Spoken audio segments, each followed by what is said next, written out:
And I'm very good at speaking English, but I speak no Russian at all. So,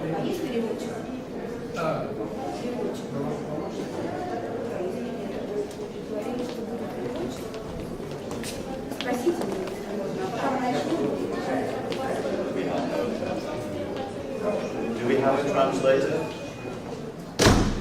We have no translator.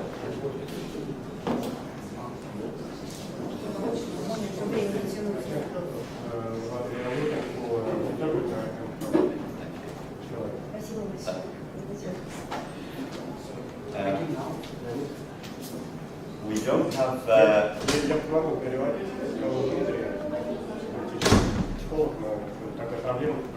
И приветствую всех. We don't have very much time. We only have 80 minutes. 80 минут сейчас. Мало. And you've already heard me speak yesterday. Вчера вы слышали выступление. So we have 5 presentations Презентации. for 80 minutes, which is not very much time. So most of our speakers are here already, and we only have one more speaker to arrive. So at the minute we have a maximum of 15 minutes per person. And if our last speaker doesn't arrive, we can have time for discussion.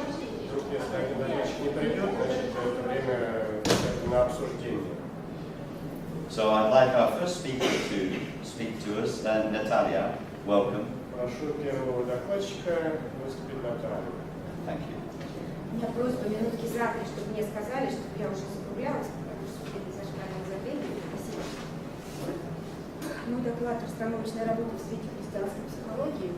Я скажу совсем коротко о себе, почему тогда будет понятно вообще, почему я именно эту тему выбрала и о чем речь.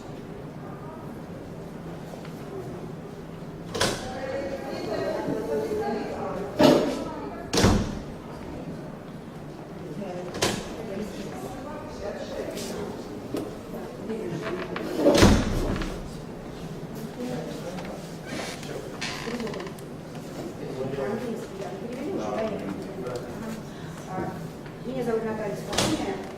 Я приехала из Берлина. Я там 20 лет, когда-то я из Москвы. Я там живу 20 лет, поскольку муж математик, когда не было науки, решил там работать, и мы туда с 3 маленькими. Потом 3 еще родилась там, у меня 6 детей. 3 специальности.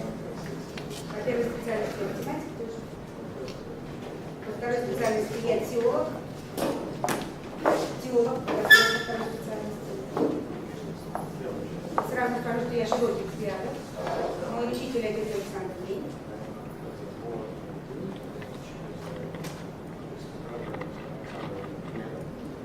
Я отец Георгий Чистяков. Ну, кроме того, еще много на Западе моих учителей. Отец Рене Маришаль, отец Петр Казин, издательство «Жизнь с Богом». У меня было очень много хороших учителей, поэтому наполнили так, что я должна это отдать. И как раз, когда я по 3-й специальности я психолог, и по нескольким тоже направлениям, христианскую психологию я начала учить в Эдрин Рейд. Это было начало. Но когда я пришла на первую расстановку, просто посмотреть, я поняла, что это настолько глубоко христианское дело и мое дело, что я все бросила, купила эту драгоценную жемчужину, и на сегодня я сертифицированный тренер, то есть я могу преподавать расстановки в Германии, в том числе в России. Это просто потому, что для меня это настолько я много получила в этой работе, и хочу как раз передать, что для меня это чисто христианский метод. Хотя бы, может быть, не только христианский, может быть, это других христианских, для меня так. И я сегодня хочу как раз продемонстрировать, вот я, как теолог, я преподавала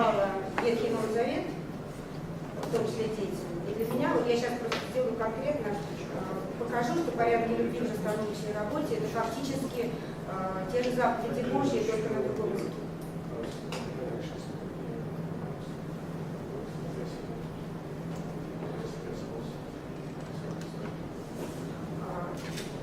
Когда меня начали приглашать на экуменические конференции в монастырь Бозы в Италии, в Милане,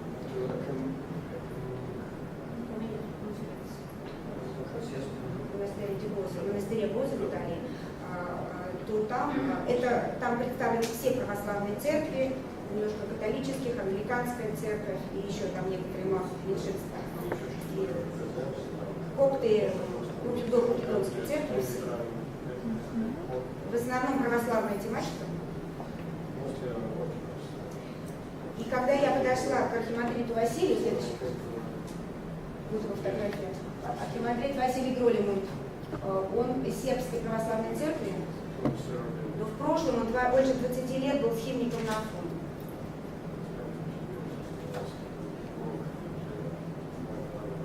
Вот, он очень хорошо говорит, в том числе по-русски, у него около 30 иностранных языков, которые он владеет. И он сразу скажу, он безусловный авторитет, на самом деле, для представителей всех православных церквей и католической церкви как минимум. То есть его чтут в Божьей просто все, то есть бесспорно. И он, когда я хотела рассказать о том, что такое расстановка, то он мне сказал, я прекрасно знаю, что это такое. И благословил меня такими словами.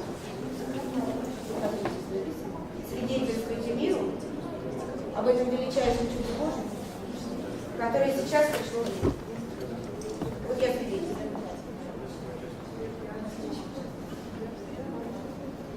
Теперь я скажу коротко об общих принципах расстановочной работы в христианской психологии, как я это вижу. Первое. В расстановочной работе, как бы, я считаю, основное, за все благодарить. Евангелие душ. Второе. Уважение ко всем. Ну, так как образ Божий есть в каждом человеке, то уважение мы говорим, естественно, и христианской психологии. Третье – это свобода выбора. В расстановках это у нас обучение очень жесткое, мы отслеживаемся.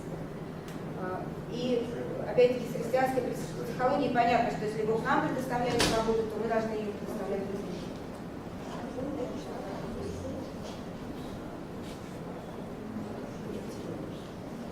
И четвертое – это, мне кажется, это очень важно. В расстановках мы уделяем большое внимание, что работать мы можем только в состоянии презентности, как мы называем. Только в этом состоянии возможна настоящая работа. С точки зрения христианской психологии мы понимаем, что Бог только здесь и сейчас.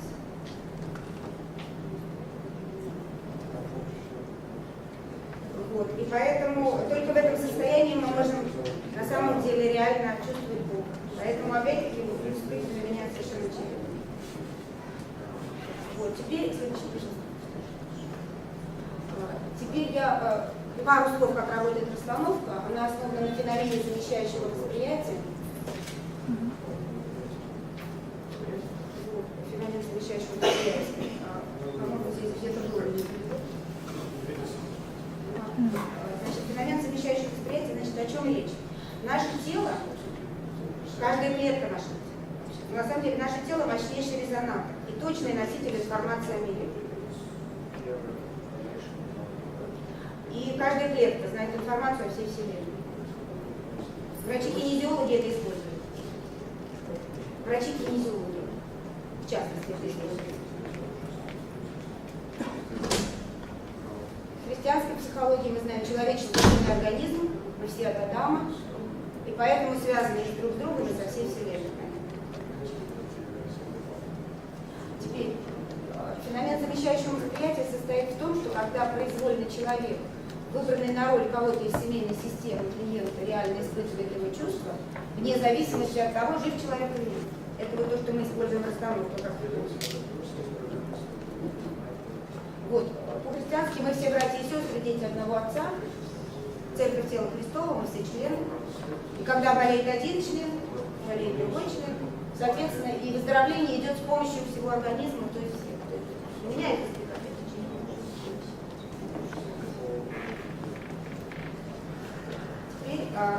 то, что важно в расстановках, это порядок и любовь. По Хеллингеру, я сейчас скажу, порядок – это первоначальный принцип, на котором все построено. И порядок сильнее или важнее любви. Это я по Хеллингеру говорю. Это основоположник метода, как же я. И Марианна Франки-Крикс перефразировала это немножко, что порядок – это сосуд, а любовь – это вода. Если порядок разбить, сосуд, то любовь утечет. Это как бы то, что в расстановках у нас базовое. С христианской психологией, то, что я нашла, да, это Господь сотворил мир, установил в нем правильный порядок. Из хаоса в космос. Закон дан заповедь. Если человек этот порядок, то есть заповеди соблюдает, любовь Бога течет к нему и через него дальше. Его детям и внукам. Если заповеди нарушаются, здесь я говорю о грехе как непопадании в цель. Перевод слова грех – это непопадание в цель, да, здесь. То любовь течет вспять и искажается. Или превращается в свою противоположность в ненависть, или просто истощается. Истощается, мы привели слово теплокладность такое у нас.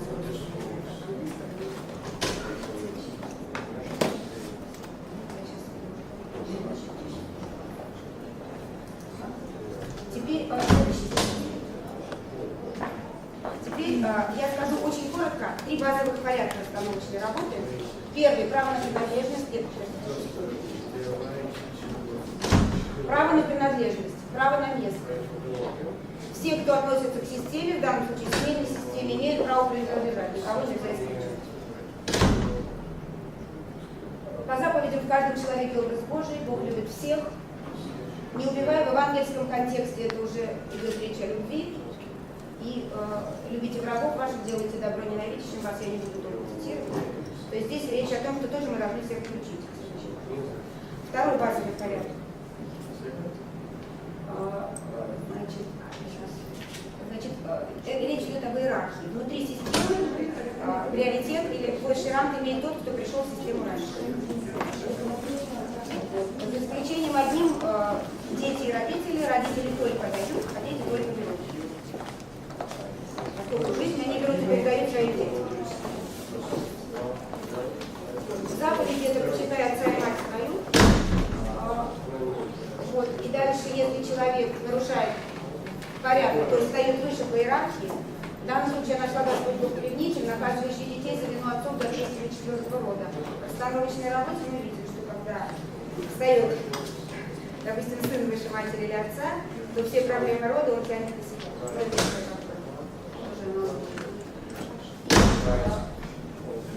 И наоборот, если человек соблюдает вот этот порядок, здесь творящий до 1000 родов, любящих меня и соблюдающих заповеди мои. Мы знаем, что если человек поработал с собой и действительно что-то сделал, то у нас дети свободны, то есть дети освобождаются частично, часто мы видим расстановку генетических заболеваний и так далее.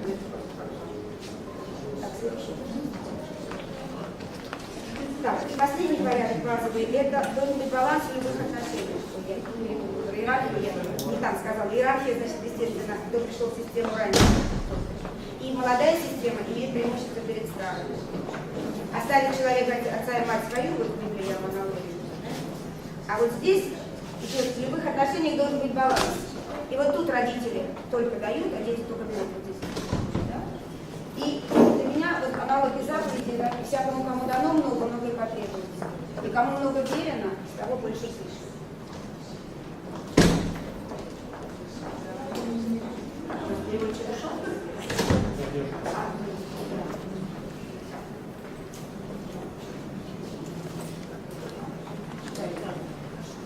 Вот, поэтому, соответственно, я хочу обратить внимание, что если человек только отдает и ничего не принимает, то он очень часто попадает в ловушку духовной гордыни. Но это как бы информация про размышления, можно спорить, но я пошла к этому следующему. Вот. Теперь я просто на примере одной заповеди скажу, вот например, заповедь «Чти отца и мать», что это в расстановочной работе для нас. Это три вещи. Первая – не осуждай, вторая – не требует родителей того, чего не могут дать, третья – не спасаешь. Все. Самое трудное – последнее – не спасать. Особенно, ну, я не говорю о том, что у нас у православных часто, что я там родители неверующие, дай-ка я тебя приведу к Библии. Вот, но часто это идет подсознательно, когда мы перенимаем тяжелые чувства, мысли, болезни своих предков, из лояльности. Вот. И, длинный слайд, я коротко скажу, за все благодарите. От родителей мы имеем наследство и таланты, и травмы. И в чем смысл для меня расстановочной работы? Вот Хантер Бамон, мой учитель, я перефразирую коротко, он нас учил, что расстановка даже не помощь, не решение проблемы. Это свет глубины подсознания. Я скажу больше, это свет по тем кодам, которые есть. Для меня это свет от Духа Святого, просто свет на то, чтобы человек посмотрел, что есть сейчас, то есть на правду Божию. И понял, что для него вот предки его прожили именно так, как правильно для него. И поэтому за все благодарить. И принимая свою судьбу с любовью и уважением, мы ощущаем призвание, получаем внутреннюю силу, и вместо тяжелого тогда приходит ресурс. Я очень коротко это сказала, я сейчас на примере другого скажу. Вот. И то, что все в жизни от Бога, не значит, что Господь источник зла. У человека свобода воли. И право на ошибку и на сознательный путь. И для меня величайшее чудо, когда вот это зло, которое я вижу в расстановках, я много с инцестами работаю и так далее, как видно, что вот не было бы инцеста, мой клиент бы не родился. То есть он обращается это к добру. Вот это для меня нет, два величайших чуда в расстановке. Вот одно это, а следующее скажу чуть позже. И как бы еще важно для меня, что расстановка для меня это не психотерапия и не духовная практика, это путь. Ну, сейчас говорят, что психотерапия это путь, я согласна, по которому просто человек идет, и на самом деле, когда он идет по этому пути, он видит, что все в его жизни, в детстве все складывалось правильно, он начинает как пазлы складывать. Вот. И теперь я просто скажу пример одной разрешающей фразы, когда мы работаем с тяжелым продуктом. Значит, вот если у меня был инцест в каком-то поколении у человека, вы видите, что у него там прадедушки, особенно с верующими не делают, это трудная тема, то я обращаюсь к помощи интеллекта. Это единственное, что может помочь. И тогда я вот этот текст, который написан, я скажу коротко: дорогой прадедушка, я вижу все это тяжелое. И моя душа содрогается, я не могу это принять. Но хотя бы умом своим я понимаю, что если бы инцеста не было, то я, скорее всего, бы не родился. Потому что эту девочку, дочку, она вышла бы замуж за другого, просто ее там спихнули за первую поправку, как правило, такая ситуация. И тогда он понимает, что если я не родился, значит что-то тут все-таки замысел Божий есть, и как бы становится маленьким, и принимает соответствующий ресурс. Так, и значит, здесь я пропущу, здесь был пример клиента с травмой. Следующий. Я скажу очень коротко о расстановочной работе с травмой. У меня будет следующий доклад на расстановках подробно. Я скажу одно слово, потому что это важно. Вот серьезные травмы, мы знаем, все ведут к нарушению целостности личности. И недостатки стандартных методов, на мой взгляд, то, что я с чем столкнулась, это, во-первых, часто не учитывается духовный аспект, а во-вторых, работа слишком маленькими шагами, клиент часто не замечает изменений, опускает руки.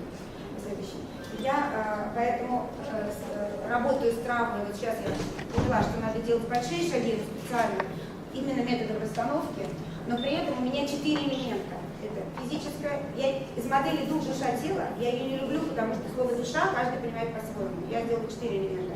Тело, эмоции, интеллект и дух. Вот у меня клиент. Обычно интеллект при травме очень большой, он нас защищает. Это неплохо, это здорово, мы от этого не умираем, от этой травмы. Вот, и дальше на следующий. Вот, здесь я пару слов просто скажу про дух в завершение. Мой опыт, что самые тяжелые вещи порой, человек становится очень духовным. Дух защищает еще сильнее, чем интеллект, вот здесь он больше из 5 частей. Поговорку нашу «в здоровом теле здоровый дух», которое искажение ювенала, надо молиться о том, что мы будем здоровым телом здоровым. Надо перефразировать. И дух задает тон всем частям. Я просто из расстановочного опыта вижу, как все части ориентируются на дух. И еще я когда работаю, я ориентирую комнату, у меня есть направление на волю Божию всегда, там лисечка, там воду, когда зависит от ситуации. И когда я смотрю туда, я вижу часто, что ко мне посылают монахов. Вот дух, если направление Божие туда, то они ровно на 180 сейчас. Когда человек это со стороны видит, да что такое, начинает думать, ну как бы со стороны смотреть, и часто понимает, ему достаточно часто небольших вещей понять, осознать, да, и туда же направление в сторону жизни, куда воля Божия, это тоже мой опыт. Он начинает понимать, что же ему нужно, чтобы идти в жизнь.